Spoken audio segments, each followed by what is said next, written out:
again at technophilespodcast.com. I'm David Geisler, and this is the Technophiles Podcast.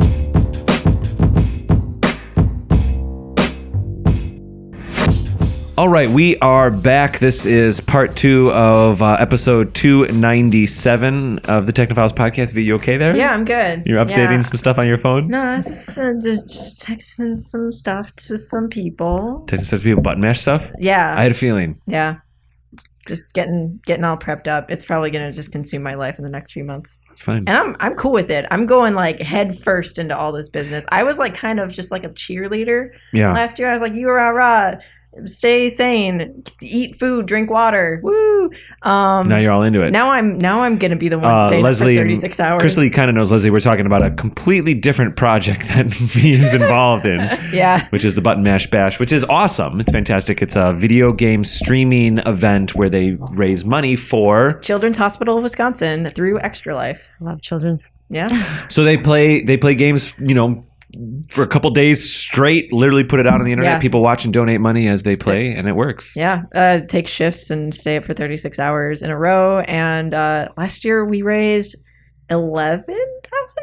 Nice. 10,000, which is kind of cool. If you consider like people sitting in the living room playing video games, putting it out on the internet, that's awesome, it's isn't really it? Wild. Yeah. And I'm kind of very pleased because secretly TPN's going to be a little bit involved this year. Yeah. We're going to help out a little bit. We're going to make it happen.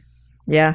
I'm looking forward to it because I think what they do is great. So, Vee, that's exciting. We're back from part 2. Yeah, but speaking of also and medical stuff, really good. Yep, that's the transition, Good segue. Leslie, that's the transition. Leslie, so what? You've got a story here that's been going for a couple of years, it sounds Yes. like. So what is going on? People I just learned about it. taste the world with their eyeballs, I think. Is what it is. Is that Okay. it? Yeah, that's almost a So this Where's our story was kind of interesting to me. It was actually this gentleman named Pedro Baccarati. Yeah. Baccarita. That's it. There it is. Saying it right. He developed a stroke back in 1960, and his one of his 2 sons was determined. He was given a very, very poor prognosis. I'm going to start off with, and they said he wasn't going to be able to eat, walk, talk, stuff like that. Yeah. And his son took him home and said, no, I think he can do more, his son George, and really kind of forced him to improve his health. And over the years, he actually learned how to walk, talk, feed himself, got married, started hiking again. Like, holy tamale. And he was an elderly gentleman, and he was initially given no recovery whatsoever. Right. Yeah. So yeah. I can't help but ask, but like, how does it even happen? Well, and that's the question that they wanted to know, because we are locked in the mindset of once you have a major stroke, your recovery is quite limited often. Mm-hmm. And if you don't see improvement within the first few months, your outlook is kind of bad. But not always, but that's kind of the attitude. So his other son, Paul, became a neurologist, and he decided to, after his father died of a heart attack, not a stroke, he went to the autopsy and was thinking, oh, my father must have had quite a small stroke because of his good recovery. Mm-hmm. And on the autopsy, they found that it was actually a massive stroke that he had. And he had extensive damage to a lot of neurons. Like they said, the neurons connecting, I think it was the spinal cord to the rest of the brain, about 97% of it was dead. Whoa. So he was like, how on earth did this guy manage to regain all this function? The brain must have what he calls neuroplasticity, the ability to kind of regenerate and create new networks. So there's still parts of the brain that are clearly functioning, but we're rewiring it and changing our brain, and our brain's able to adapt. So Paul Baccarita decided that he was going to investigate this further, and he created this device where you sat in a chair, and on the back of your chair, it had little pins that would come out in the shape of an object. And he'd have blind individuals sit in the chair, and they could... That object being like a square, a circle, or more complicated? More complicated. Wow. Like they would use like a telephone or something like that, and they would be able to identify where the receiver was, what it looked like. So this is like body braille a little bit. Feeling it, using the senses on your back to determine shapes, which seems pretty simple.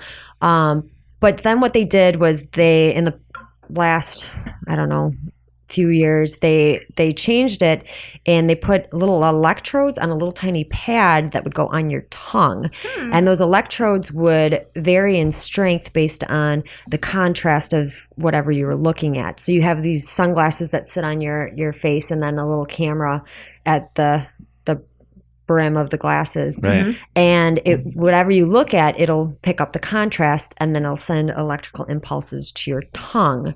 And then you're able to see through your tongue. And the tongue's wearing like a sleeve, or it's just like they just glue them on? It's like a little tiny pad that has a wire that comes out that goes to your sunglasses. Yeah. And it's just like a little tiny, like the size of one of those breath strips. Yeah, I was going to say, like, that's kind of what I'm envisioning. It's that shape and size, and you put it right on your tongue, and it doesn't make your breath any fresher. And maybe it does if it zaps all the bacteria, but interesting. You might be onto something here. Freshens your breath, as you see. That's like the new like breath mint thing. So they slap it on there, just people are just zapping their tongues away. So what they found that was really interesting was that you're not stimulating your senses in like your touch sensors in your brain. You're actually stimulating your visual cortex. So the part of the brain that is meant for your eyes is being activated by the sensors on your tongue. Whoa. Which is crazy. So you're creating new connections. Yeah. Okay, so instead of like that road is blocked off, there's like a detour through the neurons in your tongue. Can we say that the brain is saying like, I recognize the trend of pattern of signals that I normally would get from my eyes. I'm recognizing that trend in this other stimulus. That's super weird, but I'm going to reroute it over to my visual part. Is that the idea? Yes, yeah. That's amazing. One of the quotes that he has was, let me find it here really quick. That's fine. That's so bonkers. And that was a couple years ago, I think, right? Yeah. It was like in 2000. I thought I heard in the pre-show like that was around 2009 or something. They just started doing that a few years before he died. Like they started the prototype.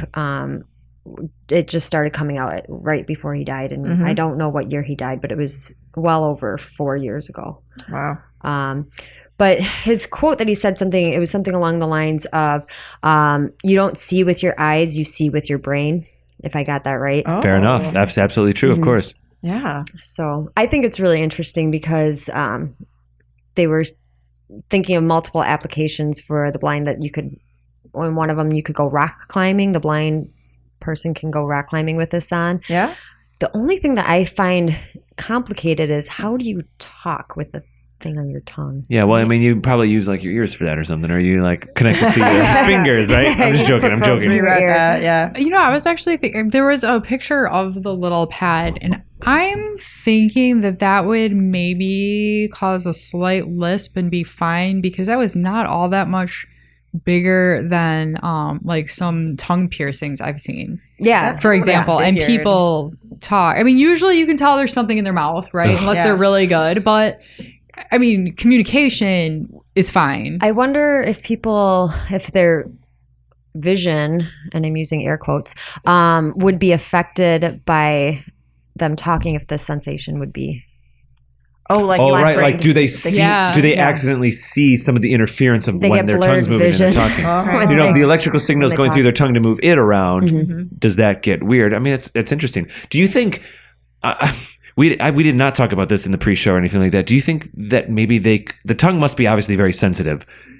Could we connect this to a different sense and get a similar thing? They picked, they selected vision, but they selected the tongue specifically because of all the nerves that are on it. But I don't see why not. Like, that's the whole idea behind neuroplasticity is that your brain can adjust and accommodate and change in all sorts of different ways. Wow. So there's probably like more sensory routes to get vision into your brain. Mm-hmm. Yeah, I was just going to say, like, it was probably just easier to start with the tongue because of all the nerve endings. And I got to say, speaking of like weird things, like, you know, the mention of talking, my first thought was, so if you go out to eat at a restaurant, are you going to have to take it out, put it down on the table, be blind while you eat?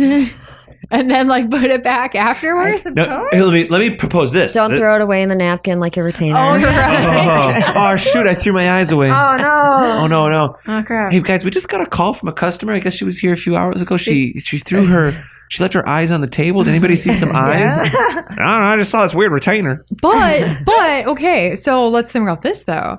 You had mentioned like it'll come up and the wires go to the glasses, but if they can, you know, develop this further, get that, you know, stuff on Bluetooth so that you don't have the wires, wireless, and then just get your tongue pierced, you know, change the shape of the pad so that you have like a little piercing, and then it's just there, and then all you have to do is like mouthwash it. Who is it that's making the send them a message? Who is it that's making the context that records video right now? Yeah, we should.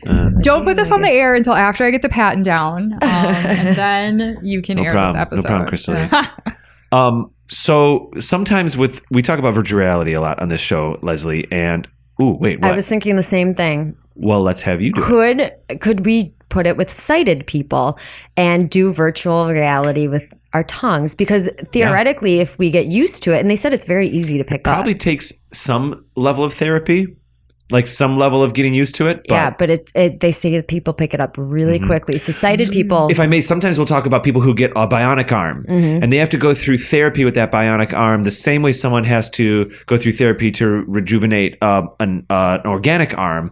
Because what they're doing is this same kind of brain training. They're rerouting the brain to send certain signals, and eventually, so the therapy is like, okay, so one day they send a signal. Their brain sends a signal to their arm that sends a signal to the bionic arm that makes it go up. And if they do that 1,000 times, that's going to get hardwired through the brain. You know what I mean? And that's what therapy is all about, and that's even what it's about, I think, unless you're building muscle. But if you're trying to do brain connection stuff, that's really what you're trying to do, right?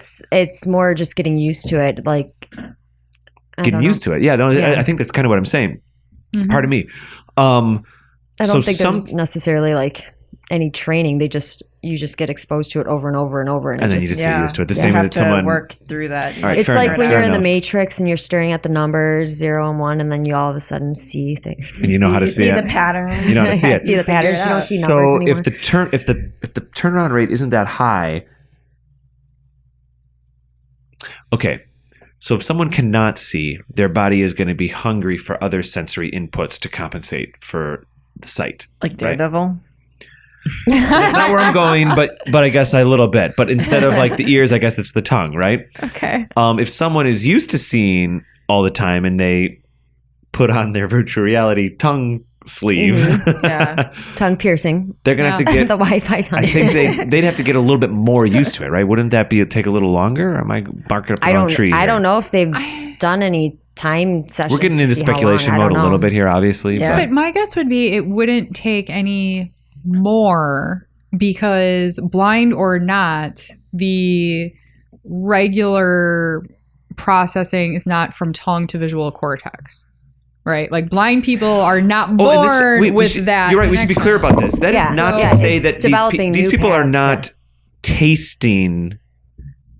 Unless no, it's feel. It's not feel. Taste. It's feel. So they're not they're not looking at something bright and go, oh, that tastes.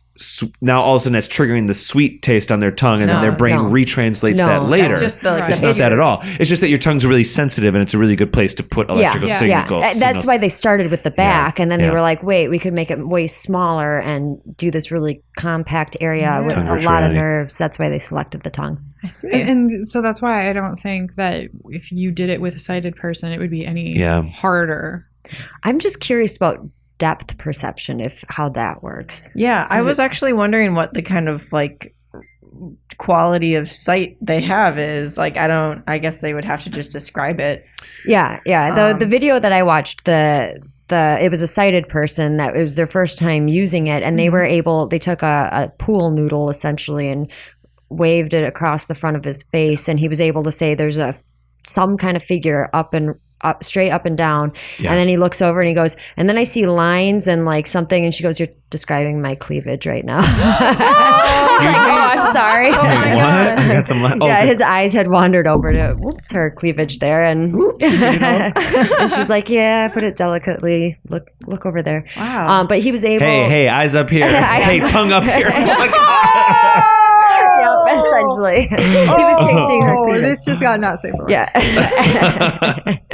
And so eventually he was able to look at a ladle and he was able to describe what it looked like, and he was able to identify it within just a few minutes of using it. That's wild. I remember like years ago them just kind of tinkering with, giving like the blind like the ability to see with that kind of technology, and it was like 2x6 rectangles, pixels, and it was like varying levels of gray. Mm-hmm. And it's you could kind of see that there was like stuff there, but that was just about it. But that they can describe objects now, like they had it by like 6 pixels, and now it's just exploded.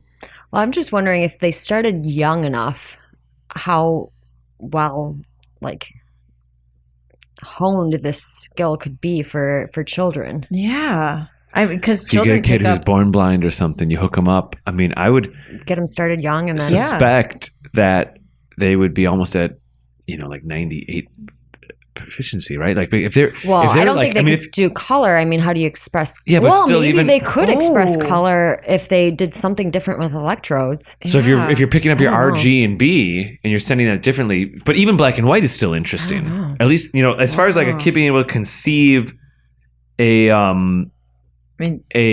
world. I'm hesitating right now because I'm actually looking through our archives right now, because about 2 or 3 years ago we did a story about a guy who was deaf, and he built a sensor that came out of the back of his head and went forward, and it was a camera and it looked at the world. Do you know what I'm talking about? Do you know what I'm talking about? That sounds familiar. He was kind of famous, and I'm still I'm not getting good reception right now on our website, but in other words, my phone is just not loading the website right now. But the camera would then translate what it saw, the light spectrum, into vibrations. And then the vibrations would actually vibrate into his skull. Yes. Okay. And then he would hear the world, and he could actually hear different colors. He could hear colors from different vibrations, because it was basically taking the color wavelength and turning it into vibrations. You could change the electrodes into vibrating electrodes instead of just...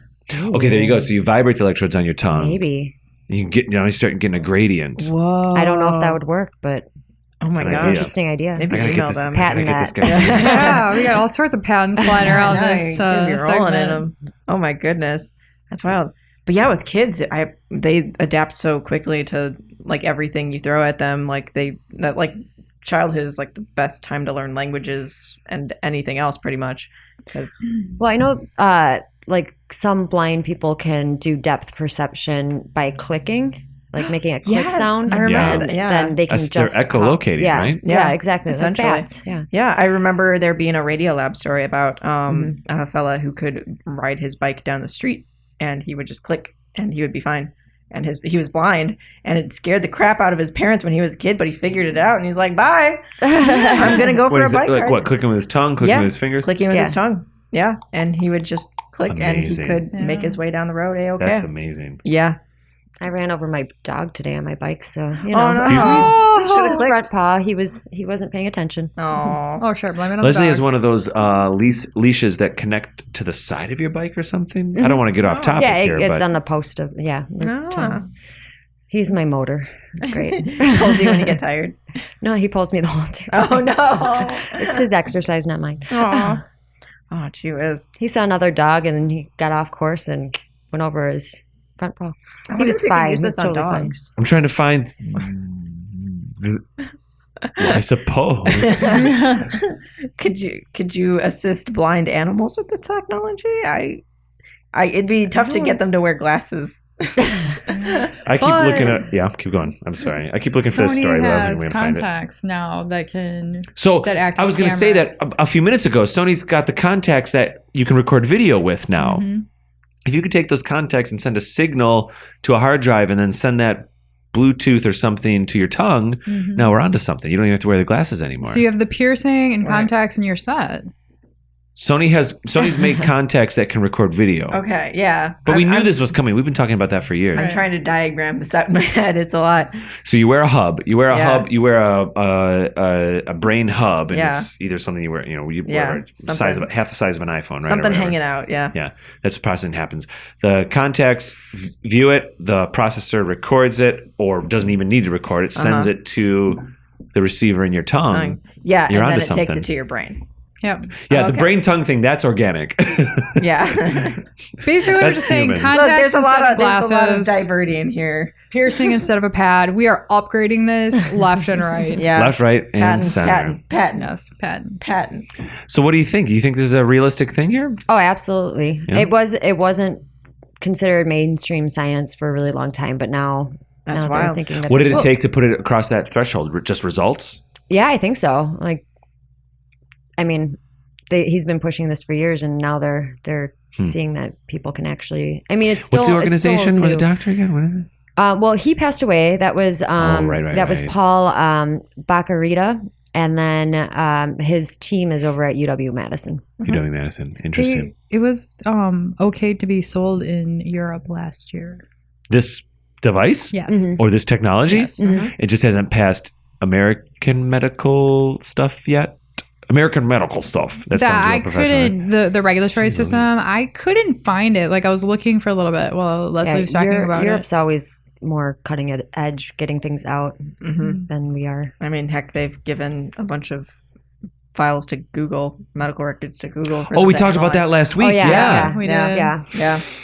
Leslie had thoughts about the zombie thing, but I don't know if we want to. We got to go to break soon here, but maybe we can do a Facebook Live post show. Perhaps. Maybe we'll do a quick one. There are no zombies. Right now, we have to go to break. We're running out of time. All right, Leslie, thank you for bringing this. Yeah, it was awesome that within the last 8 hours we were able to get you here. It was basically a couple messages being "Oh, we don't have Jake. Do you want to show up?" Yeah, she pulled it together. Thank you very much. Learned something. Learned a thing or two. So let's go to break. Sounds good? Yeah. Leslie, if people want to get in touch with you about this story, they cannot tweet you. No, they cannot. You do not have a Twitter. I do not. You don't tweet the tweets. Nope. If they want to get in touch with you, they can tweet Technophiles Pod and just hashtag. Wait, do you have any social media? I have a question. Sure. Yes. Yeah. Okay. No, they all say that. Yeah. Just go through Dave. That's fine with me. Yeah. All right, I'll take it. We'll put it on Technophiles Pod. At Leslie, and whoever has that handle will just be really confused. I don't know anything about the electrodes on the tongue. I'm just a person named Leslie on the internet. Works for me. Handle named Leslie. Fantastic. We love when people tweet the show at Technophiles Pod or find us on iTunes, Stitcher, and Facebook by searching Technophiles Podcast. Or you can always go to our actual website, technophilespodcast.com. Gals, we'll be back in part 3, and we're going to be talking all about Vee Refresh Me. We're going to be talking about touchscreen arms. Oh, that's right. Yeah. That's right. Touchscreen arms. Love it. All right. We'll see you in a bit. Boom, boom, boom. Click the videos. Yep.